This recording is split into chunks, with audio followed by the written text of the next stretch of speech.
Please. Please, Jimmy, please! He wanted to show me a picture from freshman year, he said. So I went into his room and sat on his bed. He handed me his phone and told me to find it in there. He came around to look with me. I turned to look at him and he kissed me. And I pulled away, Jimmy. And then he grabbed my hand and placed it there. I tried to get out of there. I tried to get Grace. But before I could go, his hands were digging into my shoulders and he threw me down, Jimmy. It was so loud in the other room. I tried to get help. But his hand was on my face and I couldn't scream. I couldn't move. I could barely breathe. And so I tried to count to 200 because I figured he'd be over by then. And then, when he was finished, he loosened his hand from around my neck and I whispered, "No, please, please, Davis, please."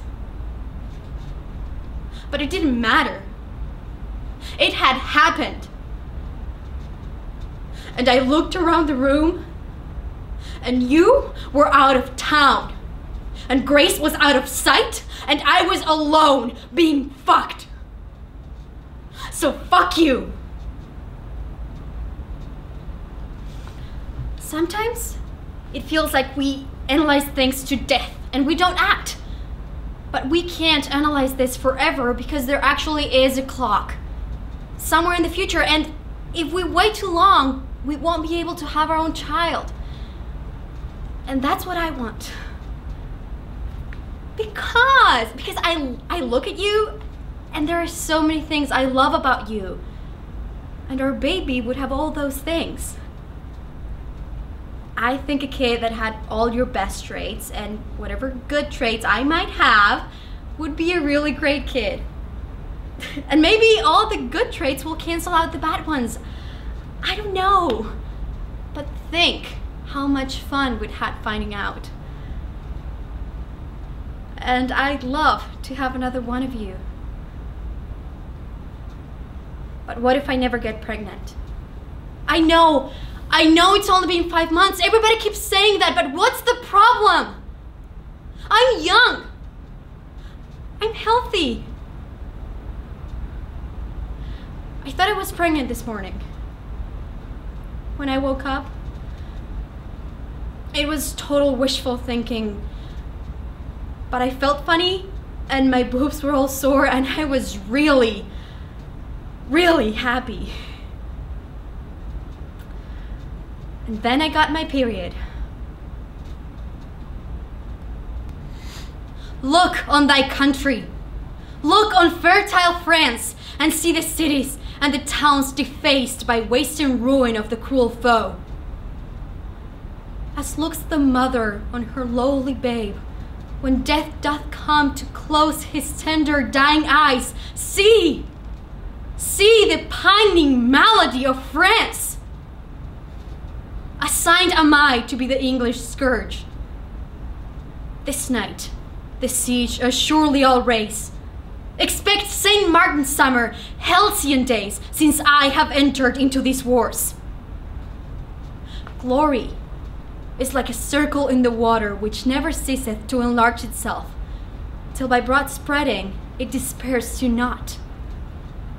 With Henry's death, the English circle ends. Dauphin, I am by birth a shepherd's daughter, my wit untrained in any kind of art. Heaven and Our Lady gracious had it pleased to shine on my contemptible estate. Lo, whilst I waited on my tender lambs, and to sun's parching heat displayed my cheeks, God's mother deigned to appear to me, and in a vision full of majesty, willed me to leave my base vocation and free my country from calamity. Her aid she promised and assured success. In complete glory, she revealed herself. And whereas I was black and swart before, with those clear rays which she infused on me, that beauty am I blessed with which you see. Ask me what question thou canst possible, and I will answer unpremeditated. My courage try by combat if thou darest, and thou shalt find that I exceed my sex.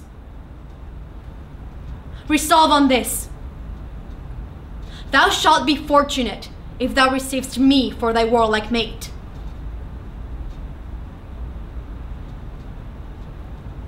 Gallop apace, you fiery-footed steeds, towards Phoebus' lodging. Such a wagoner as Phaeton would whip you to the west and bring in cloudy night immediately. Spread thy close curtain, love-performing night, that runaway's eyes may wink and Romeo leap to these arms, untalked of and unseen. Lovers can see to do their amorous rites by their own beauties. Or, if love be blind, it best agrees with night. Come, civil knight, thou sober-suited matron all in black, and learn me how to lose a winning match played for a pair of stainless maidenhoods. Hood my unmeant blood bathing in my cheeks with thy black mantle, till strange love grow bold. Think true love acted simple modesty. Come, knight, come, Romeo, come, thou day and night, for thou wilt lie upon the wings of night, whiter than new snow upon a raven's back.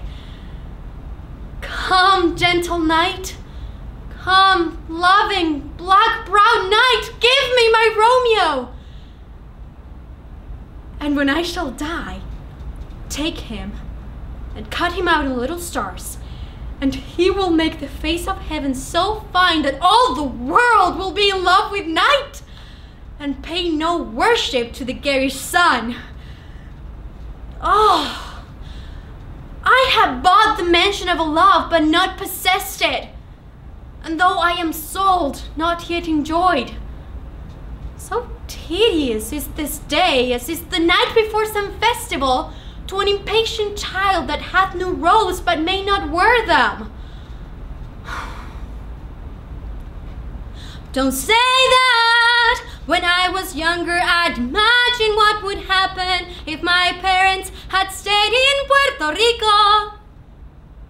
Who would I be if I had never seen Manhattan, if I lived in Puerto Rico with my people, my people? I feel like all my life I try to find the answer, working harder, learning Spanish, learning all I can. I thought I might find the answer out at Stanford, but I stared out at the sea, thinking, where am I supposed to be? So please don't say you're proud of me when I lost my way.